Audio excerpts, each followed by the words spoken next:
of problems with this mic stand. I think I got that right. Good job.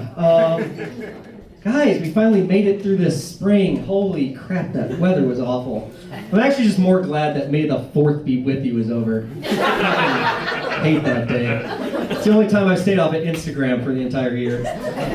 I was doing some grocery shopping over the weekend. I was in the checkout line actually over at Trader Joe's. By the way, aren't those the fucking happiest people to ever walk the face of the planet? What's that about? All so happy, those Trader Joe's employees. I once made it a goal, actually, before I went in there, to out-friendly the Trader Joe's cashier. Don't try, it's impossible. Because they're authentic, they're genuinely happy. I was just faking it, I think they knew that.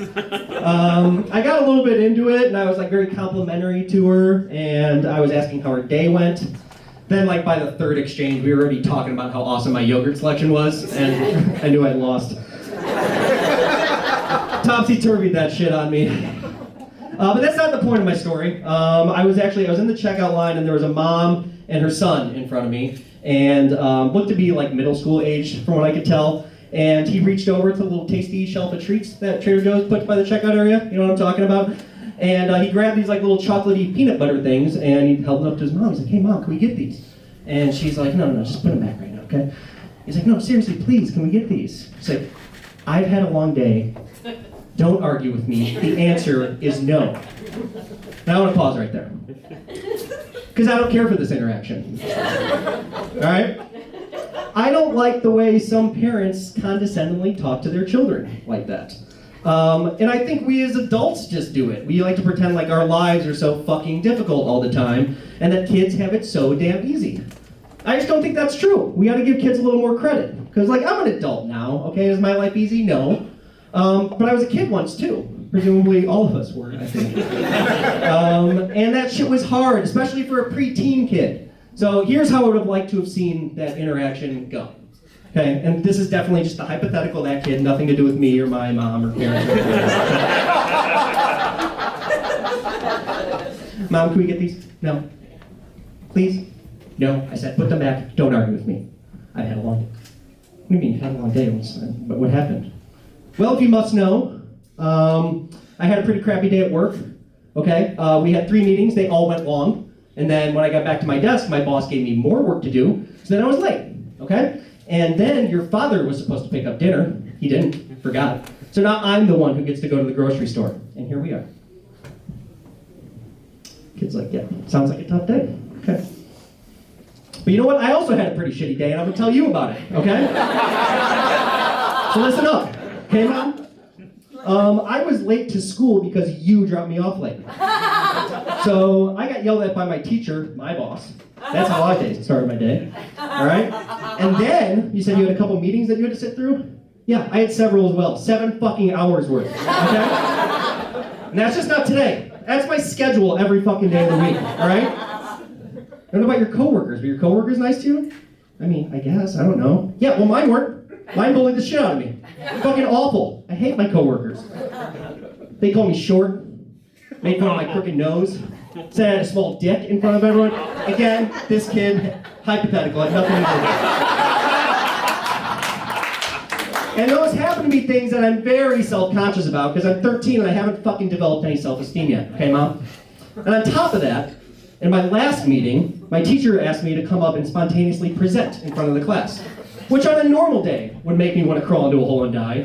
But today, I was sitting at my desk and I had a raging fucking boner. Okay? Because again, I'm goddamn 13 and that happens 10 to 12 times a day without my control. Alright? And all I wanted at the end of my shitty day was a tasty little treat from Trader Joe's. Right? And guess what? I couldn't afford it because my job that I was just telling you about pays me a grand total of $0 fucking dollars. Alright? So I'll ask again, Mom, can I have this goddamn bag of chocolate?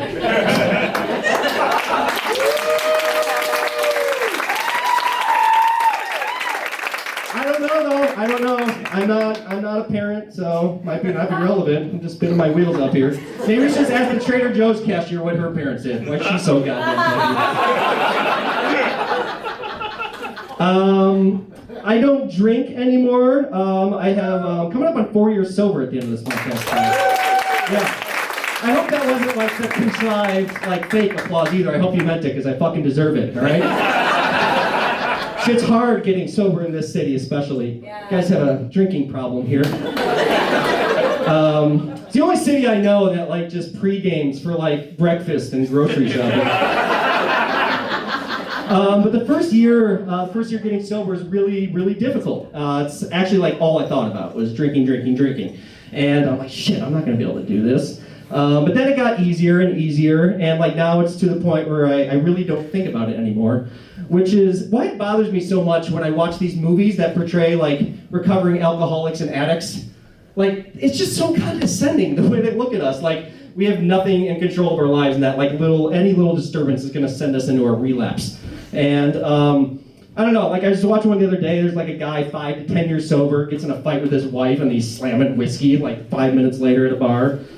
Has a tough day at work, he's like bumping lines of cocaine in the bathroom. I even saw one where this dude was in recovery, and this girl came up to him, this girl that he liked, and asked him to go get drinks. And he went with her because he didn't want to tell her that he was in recovery. And I was just like, that's so fucking crazy. Like that would never... You know, I would definitely relapse, actually, if that was I'm not exactly swimming in self-esteem when it comes to women, if you couldn't gather by that last comment.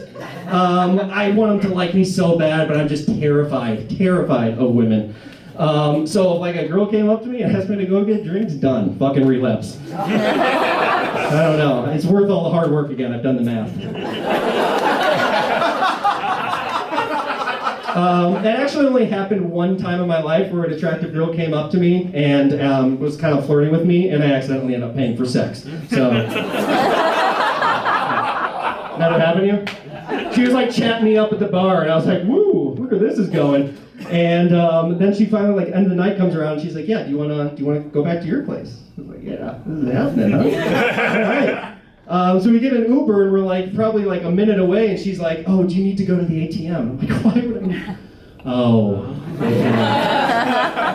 Yeah. So she was back in what we call in the old country a woman of the night, a solicitor of sex.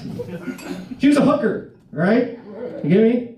But I did, whatever, I paid for it. I just told you, I had no self-esteem.